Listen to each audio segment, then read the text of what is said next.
नमस्कार, नक्षत्र न्यूज में आप सभी का स्वागत है। मैं हूं नितेश रंजन और आप देख रहे हैं हमारा खास कार्यक्रम सफर जिंदगी का। आज हमारे बीच हैं हुसैनाबाद से विधायक शिवपूजन मेहता जी। हम इनसे बातचीत करेंगे और इनको भी टटोलने का प्रयास करेंगे कि इनके जीवन का सफर कैसा रहा, किस तरीके से ये चुनाव जीते। चूंकि ये चुनाव जीत कर आए हैं एक ऐसी पार्टी से जिस पार्टी का झारखंड में वजूद नहीं है, बसपा से। यानी समझा जा सकता है कि चुनाव पूरी की पूरी इनकी मेहनत की बदौलत इन्होंने चुनाव जीता है, जो बसपा को एक सीट यहां दिलाने में कामयाब रहे। हम बातचीत कर लेते हैं इनसे। स्वागत है आपका शिवपूजन जी। शिवपूजन जी, जन्म कहाँ हुआ आपका? मेरा जन्म हुआ है हरिहरगंज प्रखंड के अंतर्गत एक डेम्बा गांव है, एक छोटा सा टोला है पूर्णाडीह, उसी पूर्णाडीह गांव में मेरा जन्म हुआ है। जन्म गांव में हुआ। पिताजी क्या करते थे? पिताजी खेती बाड़ी का काम करते थे, किसान थे। साधारण किसान के घर में मेरा जन्म हुआ है। और शिक्षा दीक्षा भी वही एक ग्रामीण स्कूल है मेरे गांव के बगल में, एक टेम्बा गांव है।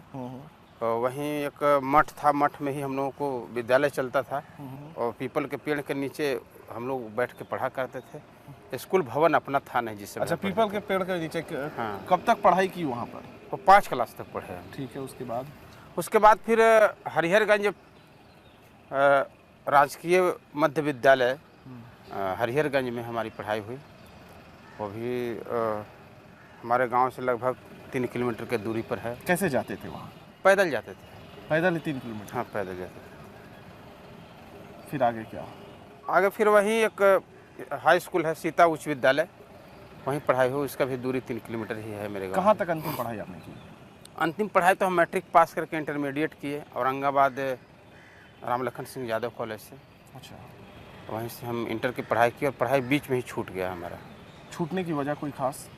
हाँ, थोड़ा घर का आर्थिक स्थिति बहुत सुदृढ़ नहीं था और उसी वजह से पढ़ाई बीच में छोड़ना पड़ा। फिर हम यहाँ से पढ़ाई छोड़ करके और अपना मतलब घर का स्थिति, माली हालत ठीक नहीं था। क्या था घर की स्थिति, कैसी थी, क्या था खाने? क्योंकि हमारे यहाँ पर कोई सिंचाई का व्यवस्था है नहीं और प्रत्येक वर्ष वहाँ पर अकाल पड़ता है।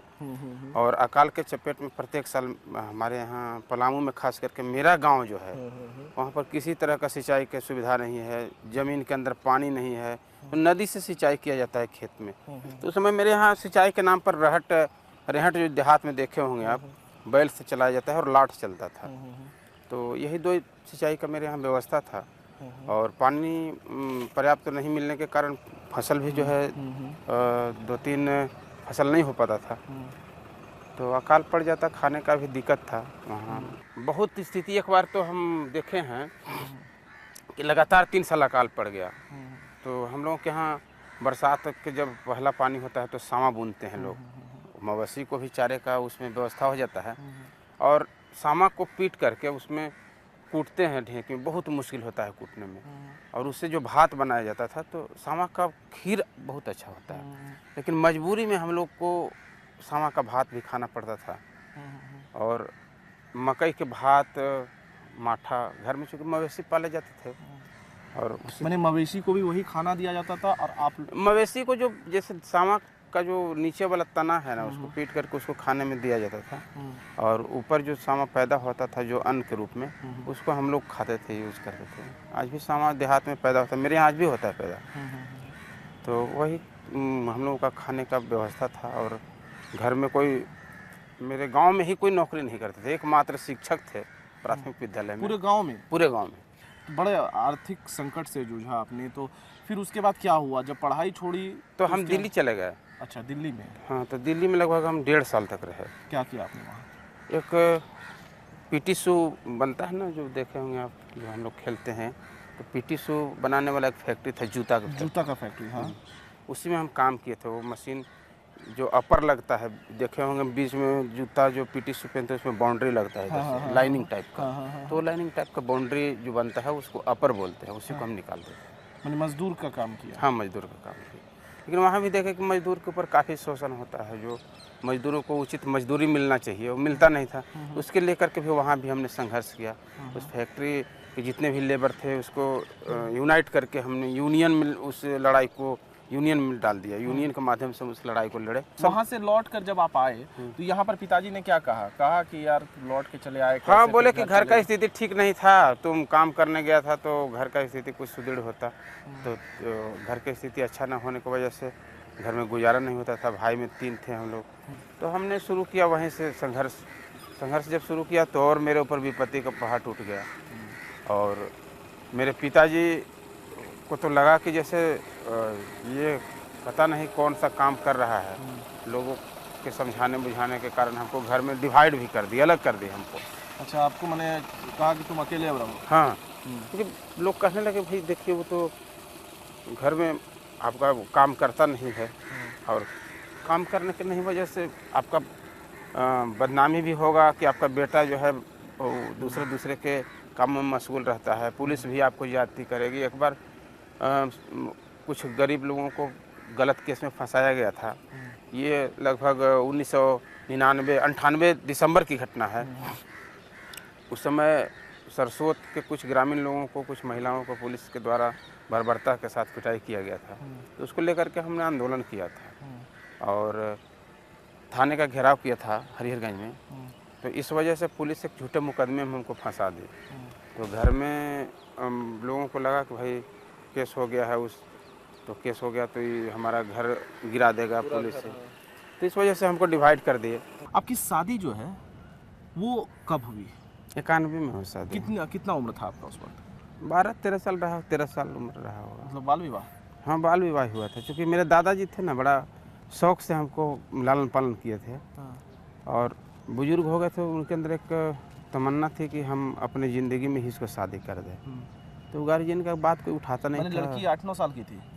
नहीं, 10-11 साल के रहे होंगे। तो उस वक्त आपको क्या कुछ समझ में आता था, नहीं आता था क्या? नहीं, हम लोगों को शादी में जो है ना विदाई जो होता है, हाँ। विदाई नहीं हुआ था, वो मैके में ही रह गए थे। हम उसको चिंते भी नहीं थे, वो हमको भी नहीं पहचानते। 6 साल के बाद हमको विदाई हुआ था, दोबारा गौना हुआ तो हमको परिचय हुआ कि हमारी पत्नी है, हम उसके पति हैं।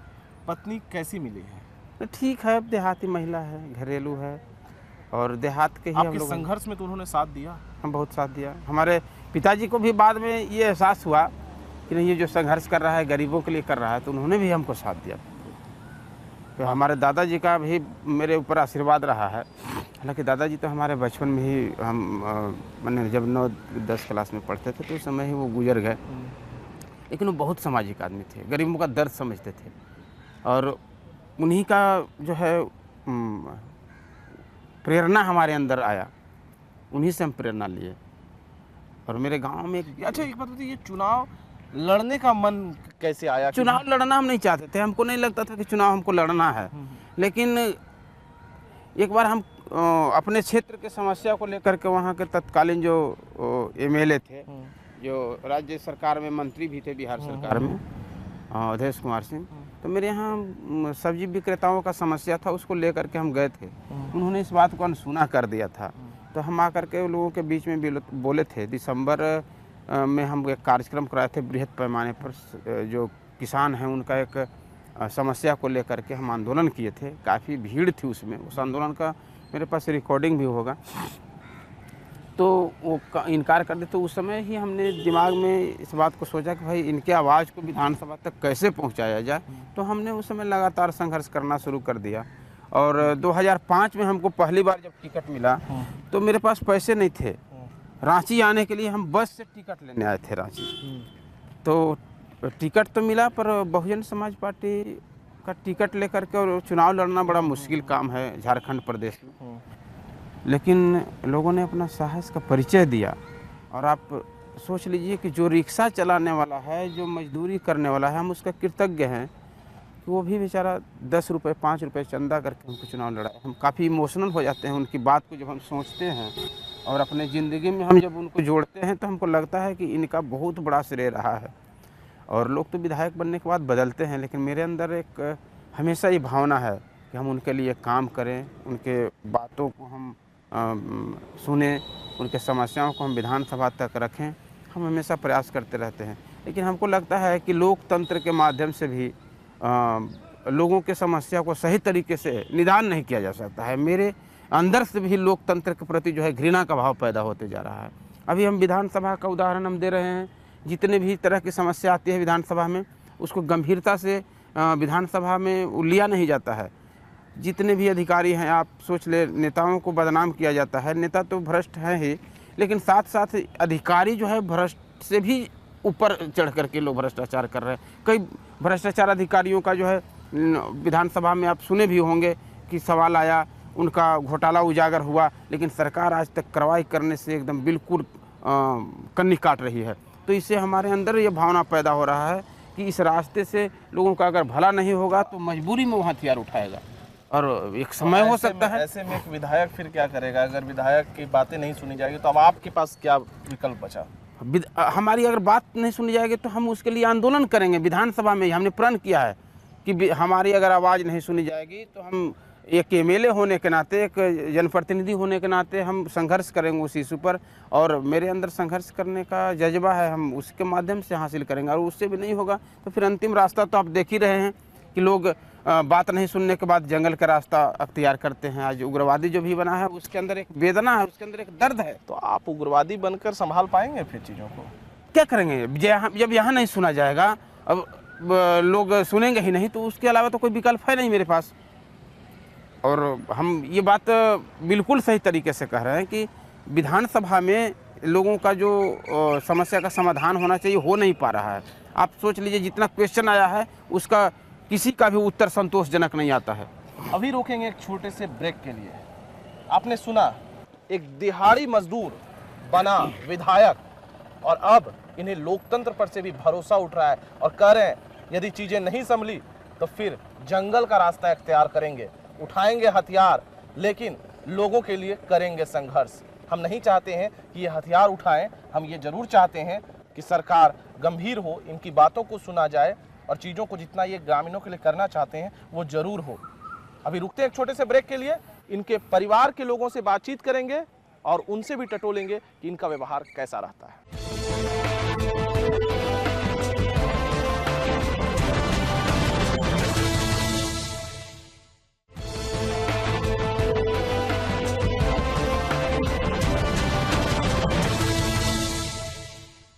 ब्रेक के बाद एक बार फिर आप सभी का स्वागत है सफर जिंदगी का में। हमारे साथ अभी भी विधायक जी बने हुए हैं, हम इनसे बातचीत कर रहे हैं और समझने का प्रयास कर रहे हैं सफ़र कैसा है ये तो आप भी समझ सकते हैं। हमारी भी आंखें जब नम हो गई इनकी बातों को सुनकर तो निश्चित रूप से आप सभी देख रहे हैं इन चीज़ों को। विधायक जी, जिस तरीके से आपने खेतों में कभी काम किया क्या? बहुत काम किया हम खेत में। और रात में जैसे मेरे यहाँ 2 रहट था, पूरे गांव में लगभग 50 घर की आबादी है, 50 घर के लोगों को 2 ही रहट पर गुजारा करना रहता था। तो रहट में देखिएगा आप देहात में तो 4-4 घंटा का भांज लगता था। रात में कभी 12 बजे रात में आपको मौका मिला कि आपका समय आ गया है, यानी आपका टाइम आ गया। रहट मतलब रेहट जो बाल्टी से पानी निकाला जाता है, बैल से उसको खींचा जाता है गोल। अच्छा। मतलब पूरा एक लकड़ी का होता है जिसको जुआठ बोलते हैं, कुआं से जो निकाला जाता है। हाँ, कुआं से निकाला जाता है, रेहट जिसको बोलते हैं। रेहट अब तो विलुप्त हो गया रहता है। नहीं, बांस के सहारे नहीं लगा रहता है, वो लोहे के चक्री पे चलता है। ठीक है। और उसमें लट्ठा लगा रहता है, पूरे बैल 2 बैल को जोता जाता है, पूरा वो आप घूमता है। जोतने का भी काम करते थे? हाँ, खेती बाड़ी में करना पड़ता है ना। 2005 में इलेक्शन लड़ने के बाद भी हम खेती का काम किए, 2009 में इलेक्शन लड़ने के बाद भी आज भी हम जाते हैं तो खेतों में काम करते हैं। अभी मेरे यहाँ पशुपालन का है, 2 गाय है, बैल है, तो जाते हैं तो उन लोगों का देखभाल भी करते हैं। अभी विधायक बनने के बाद भी। अच्छा, एक बात बताइए कि आप जहाँ से हैं वो राजपूतों का गढ़ है, हाँ, कैसे जीत मिली? असल में वहाँ के जो गरीब तबके के लोग थे उनके अंदर एक भावना था, क्योंकि आज तक कोई गरीब का आवाज़ उठाता नहीं है। विधायक बनने के बाद लोग बदल जाते हैं।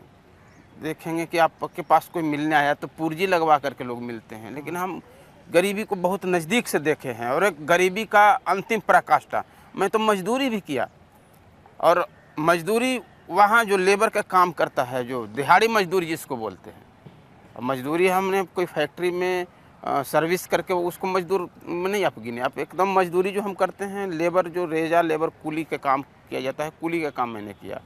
मैं गांव में जब अपने घर में गन्ना का खेती होता है, ईख का खेती, देहात में हम लोग उसको अपने शब्दों में ऊख बोलते हैं, ऊख कोड़ने के लिए आषाढ़ में जब जाते थे तो ऊख पूरा बढ़ा रहता है, और वो अंतिम समय में जब उसको कोड़ने आप जाएंगे तो पूरा देह छिल जाता था, कट जाता था। देखेंगे आज भी, देखिए निशान उस तरह का है।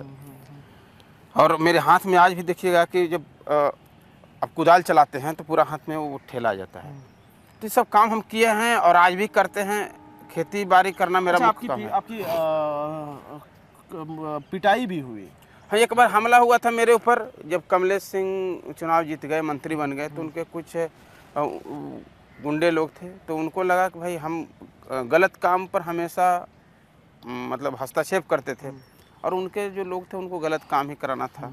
तो उस हिसाब से 24 जनवरी 2006 को हमारे ऊपर जानलेवा हमला हुआ और हम 3 महीना रिम्स हॉस्पिटल में एडमिट रहे। आप जब चुनाव लड़े उस वक्त जेल में आप थे?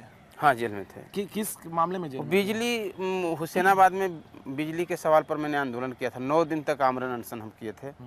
पिताजी ने भी साथ छोड़ दिया, घर ने साथ छोड़ दिया, उस वक्त क्या फील हुआ आपको? उस समय लगा कि भाई संघर्ष करने में तो ये सब भुगतना पड़ता है, विपत्ति का सामना करना ही पड़ता है। और जेल चले जाने के कारण मेरे घर का स्थिति और ये हो गया। लेकिन जो साथी लोग थे हमारे, जो कार्यकर्ता लोग, उन्होंने धैर्य के साथ हमको कहा कि आप संघर्ष कर रहे हैं, हम लोगों की गर्व की बात है।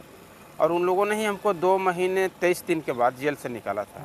उस समय पहली बार हम 98 में जब जेल गए तो 2 महीना 23 दिन हम जेल में रहे। उसके बाद रिहा हुए। तो हम जेल में, हमको लगा कि अब संघर्ष नहीं करना है, क्योंकि ऐसे संघर्ष करने से पुलिस भी परेशान करती है और घर में भी लोगों के दिल में ये खोट रहता है कि काम नहीं करता है, खाता है। और 10 लोग 5 लोग हमेशा आते जाते रहते थे, तो मेरे पिताजी को भी बुरा लगता था। तो उन्होंने हमको डिवाइड कर दिया। डिवाइड करने के बाद में खेती बाड़ी का काम भी देखना है, संघर्ष भी करना है, बड़ा मुश्किल खड़ा हो गया मेरे सामने। और एक समय तो ऐसा आया कि मेरे पास खाने के नाम पर कोई, मतलब घर में एक दाना अनाज नहीं था। आपकी आंखों में आंसू आ गया। एक नौजवान के अंदर उत्साह हो गया कि हम लोग अपने वर्ग के लोग को जिता करके भेजेंगे। बहुत मुश्किल से पैसा इकट्ठा करके 10 रुपये, 20 रुपये और 5,000, 50 रुपये में नामांकन का फॉर्म खरीदा। आप समझिएगा नहीं, हम मोटरसाइकिल से 2005 का जो चुनाव कैंपेन कर रहे थे, तो मोटरसाइकिल से हम गए थे नामांकन फॉर्म खरीदने। उस समय भी बहुत लोग थे, पैसे वाले लोग चुनाव लड़ रहे थे। हम मोटरसाइकिल से गए तो लोगों को एक आश्चर्य हुआ, भाई उम्मीदवार है, मोटरसाइकिल से घूमता है। और 2005 का पूरा इलेक्शन मोटरसाइकिल से ही हम घूमे, साइकिल से प्रचार हुआ। उस समय 17,500 वोट मिला कमलेश। किस पार्टी से उस वक्त? बहुजन समाज पार्टी से। उसी पार्टी से हम 2005 में भी लड़े। तो वोट तो सम्मानजनक मिलने से लोगों के अंदर एक आशा की किरण जग गया और संघर्ष को हम लगातार बरकरार रखे। 2005 में इलेक्शन अभी रोकेंगे एक छोटे से ब्रेक के लिए। ब्रेक के बाद जब आएंगे तो बातें जारी रहेंगी। आपने सुना कि किस तरीके से दर्द देखा, दुख देखा, पति पत्नी भूखे रहे, समय गुजरा, विधायक बने, उस गढ़ से बने जो राजपूतों का गढ़ माना जाता है। हम इनसे बातें आगे भी जारी रखेंगे। रुकते हैं एक छोटे से ब्रेक के लिए।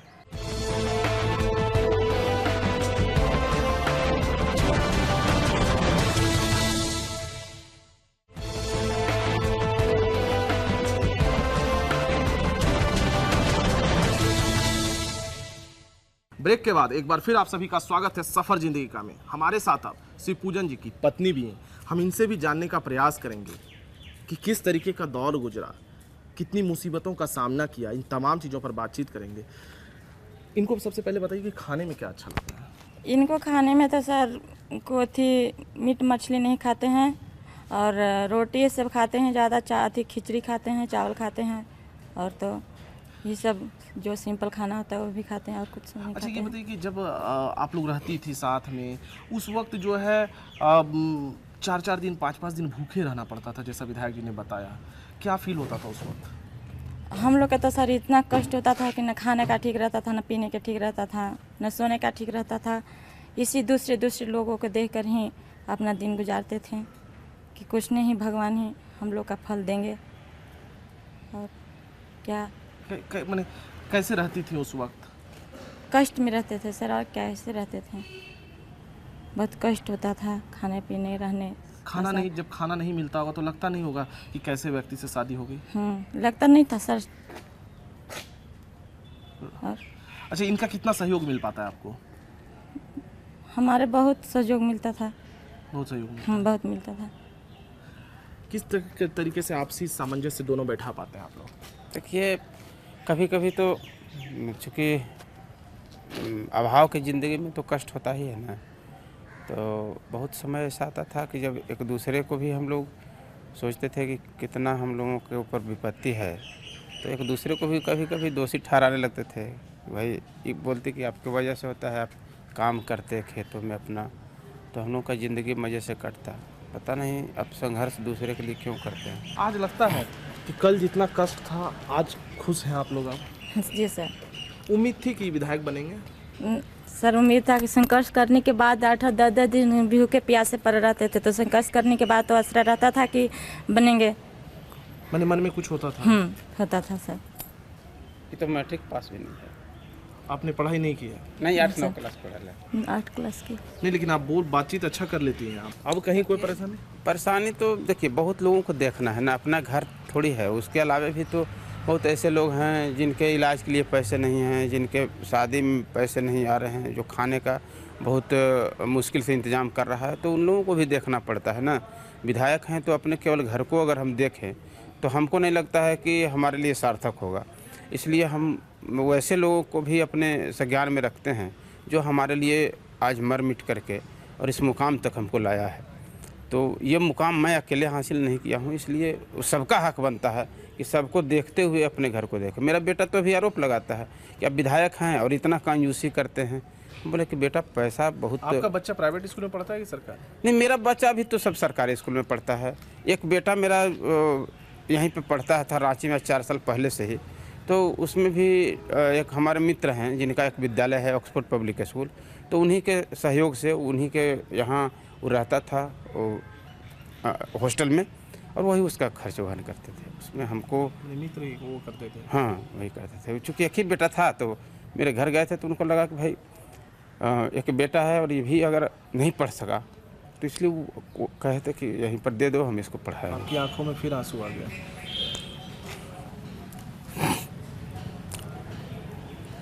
देखिए, जो आदमी दर्द को भूल जाता है उसकी आंख में आंसू नहीं आता है, लेकिन हम तो इस चीज़ को समझते हैं कि जिसके सहयोग से सभी लोगों का सहयोग रहा है। और जब हम पहली बार इलेक्शन लड़ रहे थे तो उस समय भी सहयोग रहा था इनका। और हम तो विधानसभा में जब क्वेश्चन आता है कि सरकारी स्कूल की हालत ख़राब है, तो हम इस बात को कहे कि अब विधायक अपने बच्चे को सरकारी स्कूल में अगर पढ़ाएंगे तभी तो उसके दर्द को समझेंगे। किसी भी विधायक का मेरा चैलेंज है कि आज भी बेटा बेटी सरकारी स्कूल में नहीं पढ़ता होगा, लेकिन आप तहकीकात कर लें। मेरे गांव का बगल का स्कूल है डम्बा प्राथमिक विद्यालय, जहाँ से हम पढ़े हैं। उस समय तो हम पीपल के पेड़ के नीचे पढ़े थे। आज तो स्कूल का अच्छा बिल्डिंग बन गया। आंसू पूछ लीजिए। और उसमें जाते हैं बच्चे पढ़ने, लेकिन इसका डिमांड है कि बच्चे को अब यहाँ पढ़ाएं ला करके।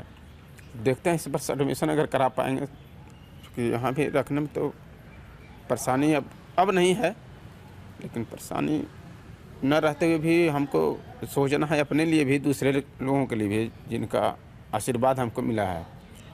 तो हम इस बात पर चिंतन करते हैं और इसलिए हमको आंसू आ गया कि हम अपने बाल बच्चों को भी नहीं पढ़ा पा रहे थे।